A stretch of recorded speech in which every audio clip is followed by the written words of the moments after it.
What's up, YouTubers? I just got myself some Land Rovers, and I need your help to know what to do with these things.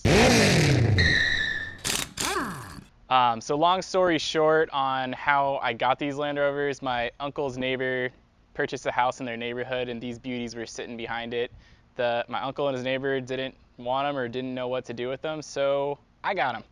So now I have 3 Land Rovers. I don't really know anything about these trucks except for they're aluminum, they're British, and their tops can come off. Other than that, really minimal knowledge. That's why I'm making this video, so you guys can help me out. What I do know, just looking at the serial numbers, is all 3 of them are Series 2As. I think 2 of them are 1965s because the headlights are next to the grills. And I think one of them's a 69 because the headlights are out on the fenders. I'm already really starting to like these Land Rovers. They just smell like burnt grease and just like British mixed with like an old Disney ride. They're stinking up my garage. They're just funky looking, and I'm one for uniqueness. So I'm really starting to like these cars. I'm definitely gonna keep one of them. I'm not sure which one, but I'm leaning towards one. So let me introduce you to the cars and let me know what you think. The first car I have, or the first truck, is the 1965 Series 2A. It's got an 88-inch wheelbase. It's white. It's got this kind of funky camo look, but wasn't well done, so it kind of looks like a cow.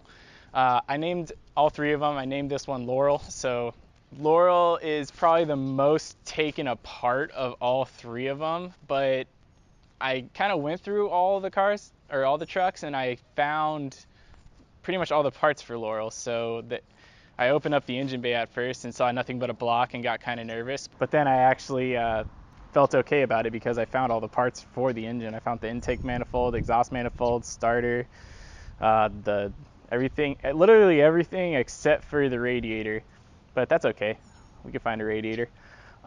So yeah, Laurel is pretty cool. I think, you know, it could almost be the easiest one to rebuild just because it's completely taken down. It's got that part done, so it's pretty much just putting it back together. And then the only downside to Laurel is it was last registered in Hawaii in 1983. Living in Southern California, I don't know how that process is going to be trying to register this car. So yeah, that's that one.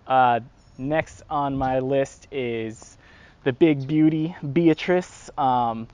Beatrice is a 109-inch wheelbase, 4-door. The cool part about it is somebody dropped a Chevy V8 in it.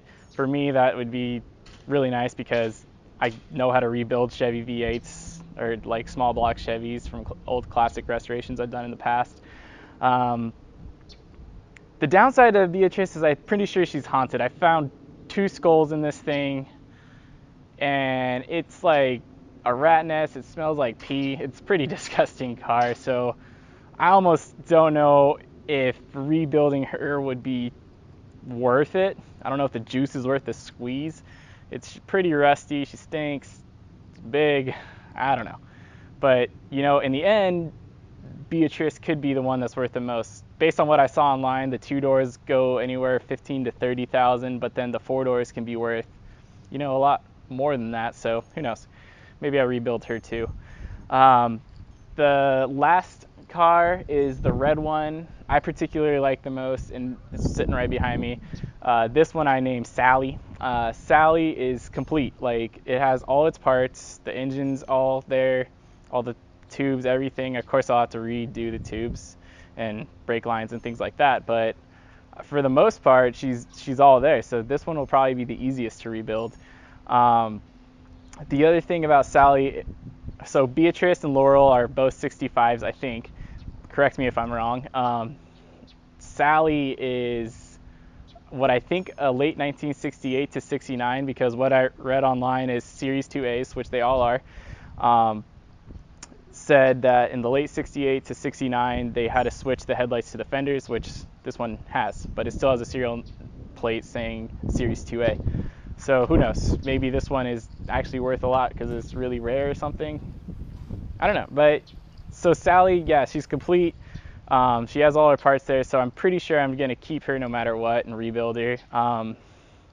And that's them. That's the 3 cars. Let me know what you guys think. Maybe I should sell them all. Maybe I should rebuild them all. Maybe I should sell one for parts, one for this, one for that. You guys let me know. That's why I made this video. I'm gonna make a lot of these videos on these cars, so stay tuned for the journey, and thanks for watching.